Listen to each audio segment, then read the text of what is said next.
When we tend to think of America's most famous, we tend to think of grand. We tend to think of grandeur, we tend to think of wealth, and that is not the case with Clara Barton. If you ask any group of people what they know about Clara Barton, we tend to get two answers. The first answer is she was the founder of the American Red Cross, and the second answer is that she was a Civil War nurse, and both of those things are absolutely correct. But to limit Clara Barton to only those two things really limits a person who in many ways probably has more of an effect on the 21st century than anyone can imagine.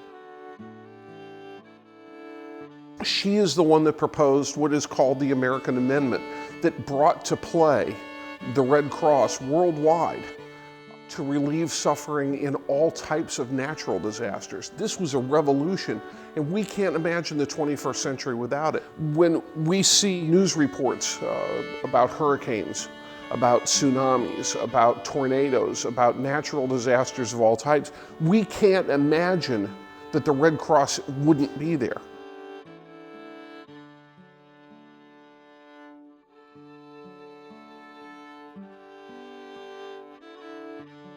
When you come to her offices, the missing soldiers office, you're really coming into a place that was first and foremost a boarding house. It was her home, it's where she lived.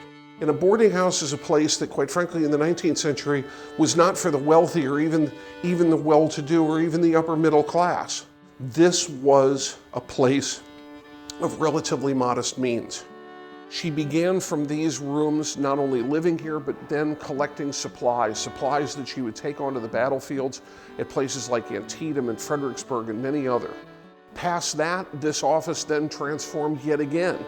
It became a place of lobbying. It became a place from which she would go to the halls of power and lobby on behalf of the soldiers who were sick and wounded and their families.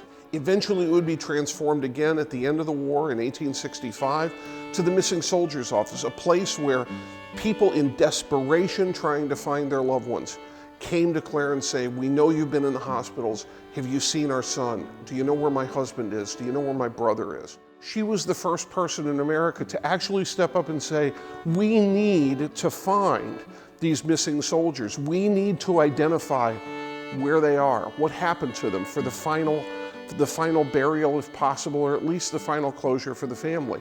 No one had really ever taken an effort to do that before, or made the effort to do that before. And that's one of the great things about this museum, is we're inviting people to come and learn what she did, to learn how she did it, and finally to step up and take actions themselves by becoming a volunteer, by taking on a task that takes her story out of the 19th century and puts it onto the streets of the 21st century in the very visitors that come here that are then transformed by her story, transformed from just average people to people of action.